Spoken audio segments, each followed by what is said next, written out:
అయ్యో చెబితే మీకు అర్థం కాదా? అది లేడీస్ కి జరిగే పోటీ, ఆడాళ్ళు మాత్రమే ఆడాలి అందులో. జెంట్స్ ఆడే పోటీలో పాల్గొను నువ్వు. అది జరగని పని అని చెప్తున్నా. నా మేనల్లుడు లేడీస్ మ్యాచ్ లో పాల్గొంటాడు. వాడికి అది లైఫ్ అండ్ డెత్. ఓయ్, నువ్వు అనుకున్నట్టు ఇది సాదా కుస్తీ కాదు, మట్టి కుస్తీ. మట్టి కుస్తీ అంటే మట్టిలో తనుకుంటారా? కుస్తీ అంటే modern freestyle wrestling, mat మీద ఆడేది. కానీ మట్టి కుస్తీ ఓల్డ్ ట్రెడిషనల్ రెజ్లింగ్, మట్టిలోనే ఆడాలి. Super tough. అదంతా నువ్వు చెప్పకూడదయ్యా. మేమంతా పుట్టినప్పటి నుంచి మట్టిలోనే దొరిలాం. గిల్లి, గోలి, బొంగరం, కోతుకొమ్మచ్చి, చుక్చుక్కు పుల్ల, తొక్కుడు బిళ్ళ, కర్రసాము, ఇలా మేము ఆడిన ఆటలన్నీ జీవితంలో వాడుంటావా? మేమందరం మట్టిలో మాటికెళ్ళయ్యా. నువ్వు మట్టి వాగుడు ఆపి మా అల్లుడి పేరు రాసుకో ముందు. Hello sir. అవును సార్, బాగా నసగాళ్ళ ఉన్నారు. ఇదిగో వస్తున్నారు. ఈడే ఒక పొట్టి నస, మన్న నస అంటున్నాడు. వెళ్ళు, నువ్వు వచ్చాక చెప్తా. ఏంటి ప్రాబ్లం? సార్, రాజమండ్రి ఏరియా నుంచి వచ్చా సార్. కీర్తితో కుస్తీ పట్టాలి, పోటీ పెట్టమని తన హస్బెండ్ ఒకటే నసపెడుతున్నాడు సార్. వాళ్ళిద్దరి మధ్య ఏదో సమస్య అనుకుంటా, అది ఎలా తీర్చుకుందాం అనుకుంటున్నాడు సార్. ఇంట్లో సమస్య అయితే దాన్ని ఇక్కడ తెలుసుకోవాలా? కోర్టుకు వెళ్ళమనవయ్యా, ఇడియట్స్. కోర్టుకి వెళ్తే ప్రాబ్లం తొందరగా తేలదు. వెంటనే సొల్యూషన్ కావాలనే కదా ఇక్కడికి వచ్చారు. అందరూ తప్పేంటి? అయితే మ్యాచ్ అరేంజ్ చేయమంటావా? ఏంటి నువ్వు? మ్యాచ్ అరేంజ్ చేస్తే తప్పేంటి? ఇంతకు ముందు హస్బెండ్ అండ్ వైఫ్ మ్యాచ్ జరగనేలేదు. జరిగితే ఆల్రెడీ పోటీలన్నిటికీ షెడ్యూల్ ఫిక్స్ చేశాం కదా సార్. స్పెషల్ కేటగిరీ మ్యాచ్ అని అనౌన్స్ చేస్తే పోలా? అంతా మన చేతిలో పనేగా. అది సరే, నువ్వెందుకు ఈ మ్యాచ్ జరిపించాలని అంత ఇంట్రెస్ట్ చూపిస్తున్నావు? కమ్ ఆన్, ఈ మ్యాచ్ జరిగితే నీకు నీ క్లబ్కే బెనిఫిట్. ఎలా చెప్పు? ఒక హస్బెండ్ వైఫ్ మ్యాచ్ జరిగితే పబ్లిక్ లో ఒక ఎక్సైట్మెంట్ ఉంటుంది. స్పాన్సర్స్ చాలా మంది వస్తారు, అడ్వర్టైజ్మెంట్స్ ఉంటాయి. మనం టికెట్ రేట్స్ పెంచి డబ్బులు బాగా లాగొచ్చు.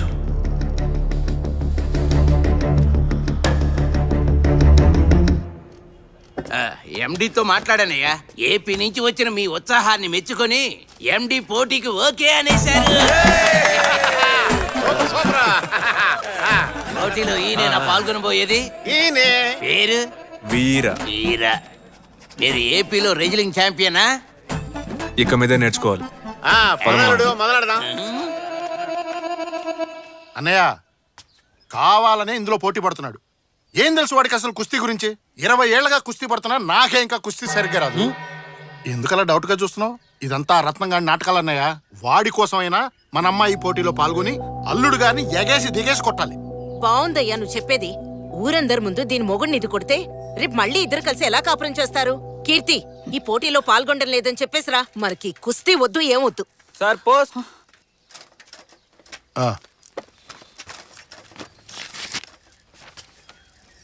ఏంట్రా అది?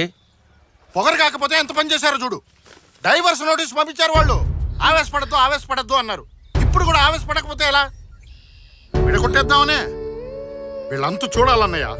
భగవంతుడా.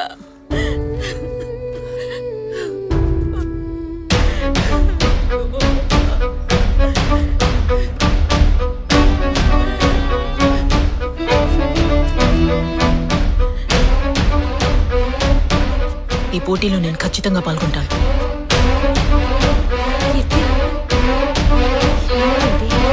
కోడాంగి కుస్తీ సమాజం ఏంట్రా, ఇదేదో తేడా ఉంది. ఈ ఏరియా మొత్తంలో ఈయనరా పెద్ద కుస్తీ పైల్వాన్. ఈయన దగ్గర నేర్చుకుంటేనే దాని మీద గెలవగలం.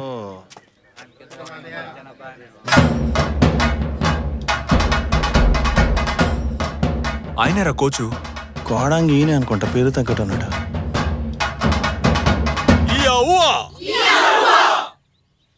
రా, పిచ్చుకొక్కరిసినట్టు అరుతున్నాడు. ఈడేం కుస్తీ నేర్పిస్తాడు రా. ఏంట్రా నుంచుని చోట పరిగెడుతున్నారు?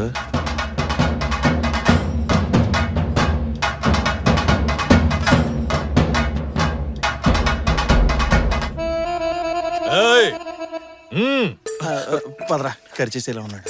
నమస్తే. ఎవర్రా మీరు? నేను వీరా, వీడి చట్టం. పేర్లు అడిగానా? స్టూపిడ్స్, ఎందుకు వచ్చారు ఇక్కడికి? 15 రోజుల్లో నేను మట్టి కుస్తీ నేర్చుకుని పెద్ద ఛాంపియన్ అవ్వాలి. నన్ను ఆశీర్వదించండి కోచ్. 15 రోజుల్లో నేర్చుకోవడానికి ఏదైనా పప్పు సాంబారా? కుస్తీరా? తెలుసు కోచ్, ఒక పెద్ద పోటీలో పాల్గొనడానికి పేరిచ్చాను. అందులో గెలవకపోతే నా పరువు పోద్ది కోచ్. ఎక్కడ పరువు? ఎప్పుడో పోయింది. గమ్మునుండ్రా. మట్టి కుస్తీ అంటే ఏంటో తెలుసా నీకు? కబడ్డీ తెలుసు coach. Kabaddi. What is this nonsense? కుస్తీ తెలుసా అంటే తెలుసో తెలీదో చెప్పాలి. అది వదిలేసి కబడ్డీ ఆడుతున్నావు. పిచ్చా నీకు? ఈడు మంచోడే కోచ్, ఇలా మామకే కొంచెం పెచ్చ, అందుకే కబడ్డీ కుస్తీ ఒకటని చెప్పి పంపించాడు. ఆ పిచ్చోడి దగ్గర నేర్చుకోపో. కోచ్ ఆగండి coach. Coach coach please coach, నా జీవితం మీ చేతిలోనే ఉంది. అంత పెద్ద పోటీనా? ఇంత కసిగా ఉన్నావు? చెప్తాను కోచ్. నా వైఫ్ తను ఇప్పుడు అర్థమైంది. మిగతా కథ నేను చెప్తాను. నీ వైఫ్ కి హెల్త్ ప్రాబ్లం, ట్రీట్మెంట్ చేయించడానికి డబ్బులు కావాలి. అందుకని పోటీలో పాల్గొని ప్రైజ్ గెలుచుకోవాలనుకుంటున్నావు. ఏమై కరెక్ట్? అది మామ కన్నా తెంగరోళ్ళ ఉన్నాడు. భలే కనిపెట్టారు కోచ్. నా కథ కూడా షేమ్ టు షేమ్. నా వైఫ్ ట్రీట్మెంట్ కోసం కుస్తీ పోటీలో పాల్గొని ప్రైజ్ గెలుచుకున్నాను. I'm very proud of you. నేను నీకు కుస్తీ నేర్పిస్తాను. థ్యాంక్ యూ రేపే కోచ్. వచ్చి జాయిన్ అయిపో.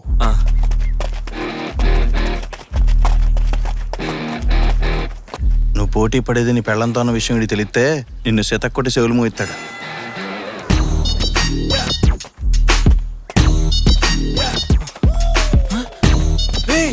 నువ్వు ఇక్కడేం చేస్తున్నావురా? నేను ఎప్పుడో జాయిన్ అయ్యా, నువ్వు వెళ్ళాటు. భర్తల భద్రతా సంఘంలో నేను చేరినట్టు నా పెళ్ళానికి తెలిసిపోయింది. ఆఫీస్లో అందరి ముందు లెఫ్ట్ రైట్ వాయించింది. పోటీలవి వద్దమ్మా, చెప్పేది విను.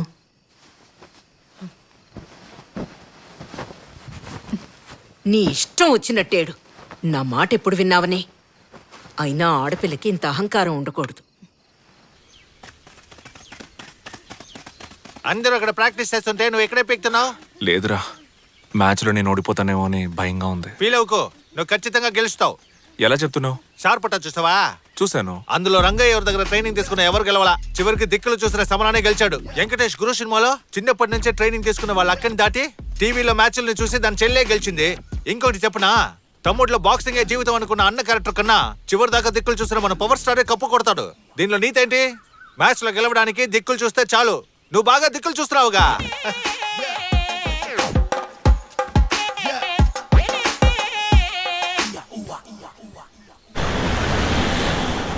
ஊர்க்காரங்க என்ன நினைப்பாங்க? சொந்த காரியம் கிட்ட என்ன பதில் சொல்றது? கேட்க மாட்டேன். ஏறு வண்டியில பதில் பேசிக்கிட்டு அப்பா எனக்கு கல்யாணம் வேணும்பா, ப்ளீஸ் பா. அப்பா ப்ளீஸ் பா. என் பொண்ணு வீட்டை விட்டு வந்து 2 மாசம் ஆச்சு. அவளுக்கு என்ன ஆச்சு? அவ எங்க போனான்னு தெரியாம அவ அம்மா வீட்டுல படுத்த படுக்கையா கிடக்கா. நீ ஒரு கோச் தானையா, நீயாவது வீட்டுக்கு இன்ஃபார்ம் பண்ணிருக்கலாம்ல. இவ்வளவு நாள் என் பொண்ணை பத்திரமா பாத்துக்கிட்டதுக்கு இந்த பிடி வண்டியை விடலாம். ப்ளீஸ் பா, இது என்னோட డ్రీమ్ பா. ఆ అమ్మాయి కుస్తీలో మెడల్ కొట్టాలని ఎన్నో కలలు కంది. ఇష్టం లేకుండా వాళ్ళ నాన్న తనకి పెళ్లి ఫిక్స్ చేశారు. అది తప్పించుకుందామనే తను ఇక్కడికి వచ్చి జాయిన్ అయింది. పాపం. బాయ్స్ అండ్ గర్ల్స్, ఈ పార్టీ అరేంజ్ చేసింది ఎందుకో చెప్పనా? కేవలం 15 రోజుల ట్రైనింగ్ తీసుకొని ఒకడు పెద్ద పోటీకి తయారయ్యాడు. అతను ఇంకెవరో కాదు, మన వీరానే. అతని సక్సెస్ కోసమే ఈ పార్టీ. నువ్వు మ్యాచ్ గెలిచిన తర్వాత ఆ సక్సెస్ ని ఎవరికి డెడికేట్ చేస్తావు? మీకే కోచ్. నో, నీ వైఫ్ కే డెడికేట్ చేయాలి నువ్వు. రేయ్, గెలిచినప్పుడు కదరా డెడికేట్ చేయాలి.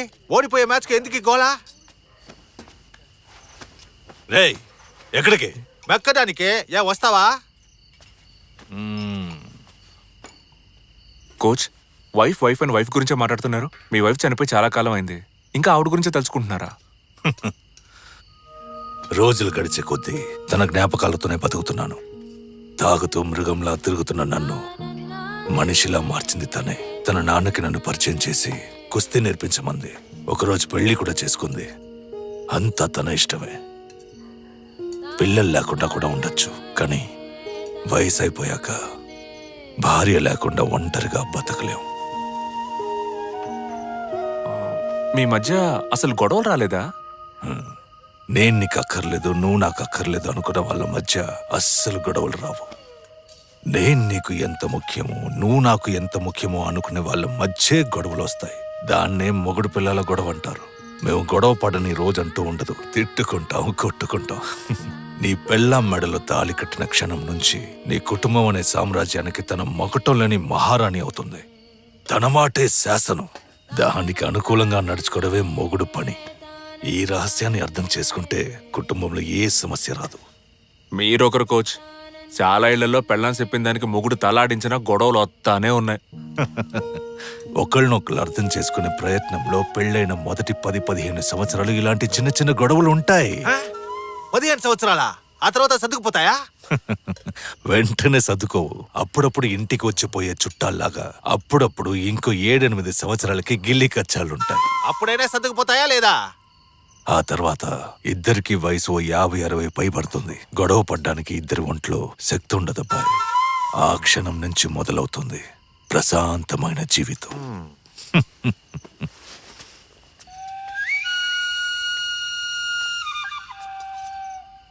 60 ఏళ్ల తర్వాత కలిసి బతికితే ఏంటి, చస్తాయి ఏంటి? కుస్తీ నేర్పించమంటే కూర్చోపెట్టి ఓతగా క్లాస్ పెగుతున్నాడు.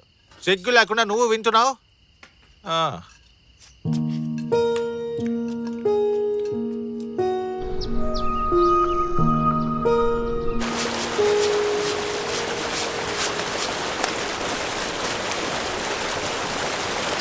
అతయ్య మామయ్యలేడా? బయటికి వెళ్ళారు, ఇప్పుడు వచ్చేస్తారు. కూర్చో.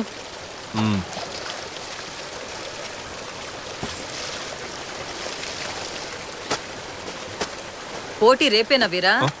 అవునత్తయ్య, రేపే. ట్రైనింగ్ బాగా జరిగిందా? అదెందుకు అడుగుతావులే అత్తయ్య, దోవల తీర్చేశాడు. చాలని మొత్తుకున్న కోచ్ వదలలేదు. హెవీ వర్కౌట్, చేతులు కళ్ళు బాగా పట్టేసే అత్తయ్య. నువ్వెంత ట్రైనింగ్ తీసుకున్నా తనని గెలవడం కుదరదు. అలాంటప్పుడు ఎందుకు కష్టపడ్డాం? స్ట్రైట్ గా మ్యాచ్ గా వెళ్ళిపోవచ్చు కదా. ఏందత్తయ్య, నేను ఓడిపోతానని ఫిక్స్ అయిపోయావా? నువ్వు ఎప్పుడైతే నీ పెళ్లంతో పోటీ పడాలనుకున్నావో అప్పుడే ఓడిపోయావు. మీ మావయ్య బుద్ధి తక్కువ పనిచేస్తుంటే ఆయన మాట విని నువ్వు తప్పు చేస్తే ఎలా? ప్రపంచంలో ఏ మొగుడైనా తన పెళ్లంతోనే పోటీ పడాలనుకుంటాడా? మీ మగాళ్ల దృష్టిలో ఆడదంటే నోరు మూసుకుని మీరు చెప్పిన దానికల్లా గంగిరెద్దులా తలాడిస్తూనే ఉండాలి కదా. నాకు తెలియక అడుగుతాను, ఆడద లేకుండా మీరు బతకగలరా? చచ్చే వరకు ఆడదాని మీదే ఆధారపడతారుగా. పెళ్ళయ్యే వరకు అమ్మ అనే ఆడది, పెళ్ళైన తర్వాత పెళ్ళం అనే మరో ఆడది. నువ్వు అడగొచ్చు, ఆడాళ్ళు మగాళ్ళ సాయం లేకుండా బతకగలరా అని. ఎంతో మంది ఆడాళ్ళు మగాడి సాయం లేకుండా ఒంటరిగానే పిల్లల్ని పెంచి పెద్ద చేశారు. కానీ మగాళ్ళు వెంటనే ఇంకో పెళ్లి చేసుకుంటారు. అడిగితే మా కోసం కాదు పిల్లల కోసం అంటారు. ఏ ఆడిపిల్లలేగా, పెంచలేడా? పెంచడు. ఎందుకంటే ఆడికి పెంచడం చేత కాదు. అసలు పెళ్ళెందుకు కనిపెట్టారో తెలుసా? ఏ మగాడైనా స్వార్థపరుడే, ఆడి గురించి మాత్రమే ఆలోచిస్తాడు. ఆ తప్పు ఆడి చేయకూడదని మిగతా వాళ్ళ గురించి కూడా ఆలోచించాలనే ఈ పెళ్లిళ్ళు కనుక్కున్నారు. అప్పుడు ఆడి జీవితంలోకి ఒక ఆడదొస్తుంది, పిల్లలు వస్తారు. వాళ్ల కోసమే బతకడం మొదలెడతాడు. అది వాడికి భారమే. కానీ ఆ భారాన్ని కూడా మొయ్యలేకపోతే వాడి బతుక్కో అర్థమే లేదయ్యా. నీకో విషయం చెప్పనా? నీ పెళ్ళం ఒక రెజ్లర్ అని మనం పెళ్లి చూపులకి వెళ్ళిన రోజే నాకు తెలుసు.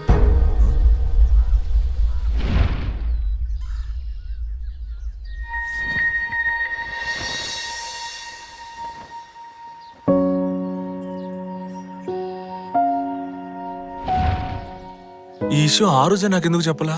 చెప్తే ఈ పెళ్లి చేసుకునేవాడివా? కీర్తి లాంటి ఒక అమ్మాయి నీ జీవితంలోకి వస్తే నీ లైఫ్ మారుతుంది, నువ్వు మారుతావని ఆశపడ్డాను. అందుకే నీకు చెప్పలేదు. వీరా, ఒకరోజు నువ్వు ఇంట్లో లేనప్పుడు కీర్తిని నేను గుడికి తీసుకెళ్లాను. రెస్లింగ్ ని పూర్తిగా మర్చిపోయావా? 48 రోజులు ఒక విషయాన్ని వదలకుండా చేస్తే వాళ్ళకి అది అలవాటైపోతుందంటారు. 15 సంవత్సరాలుగా రెస్లింగ్ మాత్రమే నాకు తెలుసు. ఎలా మర్చిపోమంటారు? అయితే మరి ఈ జీవితం ఎందుకు కావాలనుకున్నావు? మనమందరం కుటుంబానికి కట్టుబడిన వాళ్ళం. కుటుంబమా కెరియరా అన్న చాయిస్ వచ్చినప్పుడు కుటుంబాన్ని చూస్ చేసుకున్నాం మనం. నువ్వు చెప్పేది నిజమే, కానీ జీవితంలో ఏదైనా సాధించాలనుకుంటే కుటుంబం గురించి అంత ఆలోచించకూడదు. దేన్ని పట్టించుకోకుండా ముందుకెళ్తూనే ఉండాలి. ఆలోచించడానికి ఇది బాగుంటుంది. మిగతా దేశాల్లో ఆడాళ్ళు పోటీలో విన్ అవడానికి ఆపోజిట్ ప్లేయర్స్తో తలపెడితే సరిపోతుంది. కానీ ఇండియాలో మాత్రం ముందు ఇంట్లో వాళ్లతో ఫైట్ చేసి గెలవాలి. దాంతోనే సగం జీవితం అయిపోతుంది. ఇంకింట్లో వాళ్ళని ఒప్పించడానికి మిగతా సగం అయిపోతుంది. ఈ లైఫ్ మరి నీకు నచ్చుతోందా? నాకు ఆయన నచ్చారు. చూడు వీరా, నీకెంతో అదృష్టం ఉంటే కానీ ఇలాంటి భార్య దొరకదు. తనతో కలిసి బతుకు. కాదని మీ మామయ్య మాటలు విన్నావనుకో, జీవితంలో నష్టపోయేది నువ్వే. అత్తయ్య, నువ్వేనా మాట్లాడేది? నేనేం చదువుకున్నాననుకుంటున్నావు? 4వ తరగతేగా. BA in English literature. అబద్ధాలాడే మా బాబు మీ మామయ్య కట్టబెట్టాడు. రేపేగా మ్యాచ్. చూసుకుందాం, కేరళనా ఏపీయా? సరే మాట్లాడదాం, ఉంటానా? అల్లుడు ఎప్పుడొచ్చావు? ఇప్పుడే వచ్చాను మావయ్య. కాఫీ ఏమైనా వచ్చిందా? వద్దు మావయ్య, నేను బయలుదేరతా. ఏంటి అల్లుడు కాఫీ ఇవ్వకుండా ఏం చేస్తున్నావే? మాట్లాడుతున్నాను. నువ్వు పెద్ద సిస్టరో మాట్లాడుతున్నావు. పోయి కాఫీ తీసుకురాపా. ఆ. 2 కాఫీ ఫుల్ స్ట్రాంగ్, ఆ, 1 మీ 1 అల్లుడు. అల్లుడు కాఫీ ఫుల్ షుగర్, నా కాఫీ నో షుగర్. అర్థమైందా? పోయి తీసురా. అర్థమైనట్టు తలాడించేసి లోనికి వెళ్ళి షుగర్ కూటించేయకు. అసలే షుగర్ పొగలనంత ఉంది. ఏట్రా గొట్టం,